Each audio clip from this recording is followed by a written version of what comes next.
बहुत समय पहले दो मित्र बिरजू और नवीन सीमापुर नाम के एक गांव में रहते थे। बिरजू जितना दयालु था उतना ही नवीन घमंडी स्वभाव का था। वह दोनों ही काम की तलाश में इधर उधर भटक रहे थे। एक दिन की बात है। अरे भाई बिरजू, मैंने बहुत जगह काम के लिए पता किया पर मुझे कहीं काम नहीं मिला। हाँ भाई नवीन, मैंने भी बहुत जगह काम के लिए पता कर लिया लेकिन मुझे भी कहीं काम नहीं मिला। तो क्या हमारे पास कोई और रास्ता नहीं है? एक रास्ता है, क्यों ना हम गांव के चंदू काका से सलाह लें। क्या वो बुड्ढा हमें क्या सलाह देगा? मुझे तो लगता है काम ना मिलने की वजह से वो भी पागल हो गया है। देखो भाई रमीन, वो बूढ़े जरूर हो गए हैं लेकिन उनके पास जीवन का अनुभव हमसे ज्यादा है। मेरी मानो तो हमें उनके पास चलना चाहिए। हाँ ठीक है, पर तेरे कहने पर चल रहा हूँ, वरना मुझे कोई सलाह वाला की जरूरत नहीं है। नवीन अपने घमंड में बोल रहा था पर बिरजू के कहने पर वह गांव के बुजुर्ग चंदू काका के पास जाने के लिए तैयार हो जाता है और दोनों गांव के बुजुर्ग चंदू काका के पास जाने के लिए निकल गए। कुछ देर बाद वह दोनों चंदू काका के आंगन में पहुंच गए। चंदू काका, बिमला काकी। बिरजू चंदू काका और उनकी पत्नी बिमला काकी को आवाज लगा रहा था, जबकि नवीन बगल में चुप खड़ा हुआ था। तभी थोड़ी देर बाद चंदू काका वहां आते हैं। अरे क्या हो गया भाई, क्यों शोर मचा रहे हो तुम लोग? काका, वो हमें ना आपसे सहायता चाहिए। हमें नहीं, सिर्फ तुझे सहायता की जरूरत है, मुझे किसी की सहायता की कोई जरूरत नहीं। अरे पर एक बूढ़ा किसी की सहायता कैसे कर सकता है बेटा?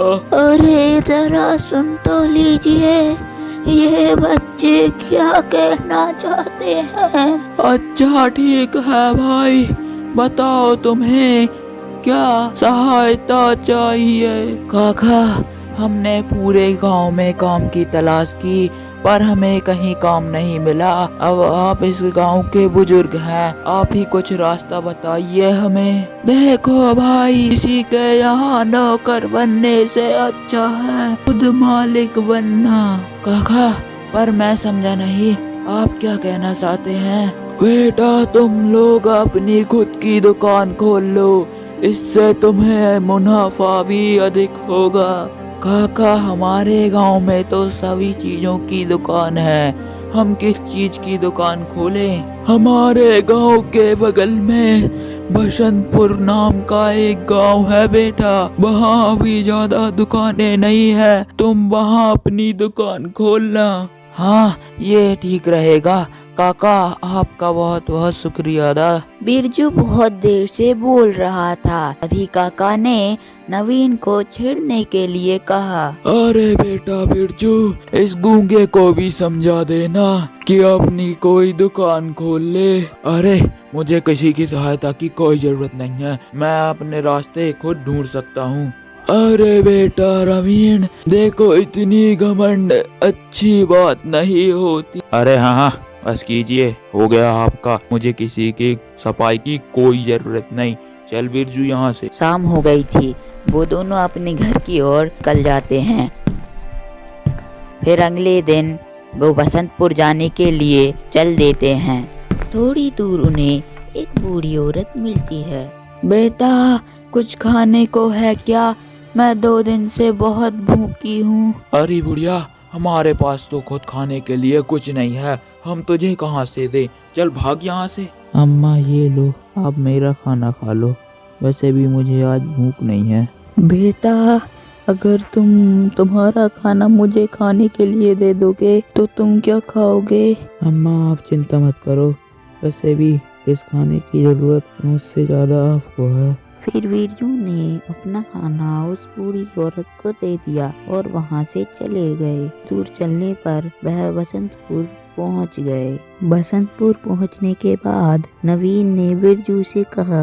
अरे भाई बिरजू, उस बुढ़े के कहने पर हम यहाँ पर आ तो गए, लेकिन हम किस चीज की दुकान खोलेंगे? देखो भाई रमीन, सबसे पहले हमें इस गांव के लोगों के बारे में जानना चाहिए कि उन्हें क्या पसंद है और क्या नहीं। के बाद ही हमें कोई सी दुकान को खोलना चाहिए। अबे ये क्या बकवास कर रहा है तू? अब क्या हम लोगों के घर जाकर ये पूछेंगे उन्हें क्या पसंद है और क्या नहीं? मैं तो अपनी पानी पूरी की दुकान खोल रहा हूँ, तू अपना देख ले। बिरजू नवीन को बहुत समझाता है, लेकिन रमीन अपने घमंड के चलते उसकी कोई बात नहीं सुनता है और अगले ही दिन पानी पूरी की दुकान खोल लेता है और बिरजू अपना बर्गर का ठेला खोल देता है। नवीन की दुकान पर लाइन लगी होती है, वहीं बिरजू की दुकान पर कोई भी नहीं जाता। एक दिन की बात है, नवीन अपनी पानी पूरी बेच रहा था कि तभी वहाँ एक बाबा आते हैं। अलख निरंजन, बच्चा साधु भूखा है, उसे कुछ खाने को दो। अरे तो मैं क्या करूं? भूखा है तो पहले पैसे निकालो, फिर कुछ खाने को मिलेगा। मूर्ख बालक, साधु से पैसे मांगेगा।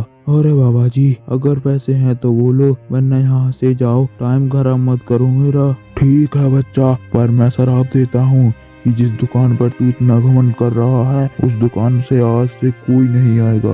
अरे जाओ जाओ, आपकी बातों से मैं नहीं डरने वाला। बाबा ऐसा कहकर बिरजू की दुकान में आते हैं और खाने के लिए मांगते हैं। ठीक है बाबा, आइए, मैं अभी आपको गर्मा गर्म बर्गर खिलाता हूँ। बिरजू ने बाबा को भोजन करवाया। भोजन करने के बाद बाबा ने बिरजू से कहा, भगवान तेरा भला करे बेटा। बेटा पर तू उदास है, क्या बात है? हाँ बाबा, मैं बहुत परेशान हूँ क्योंकि मेरी दुकान पे कोई नहीं आता। कोई बात नहीं बच्चा, मैं तुझे वरदान देता हूँ कि आज से तेरी दुकान में भी लाइन लगेगी। ऐसा कहकर बाबा वहाँ से गायब हो जाते हैं और बिरजू की दुकान पर लाइन लगने लगती है और नवीन की दुकान पर कोई नहीं जाता। कुछ ही दिनों में बिरजू बहुत ही धनी हो जाता है।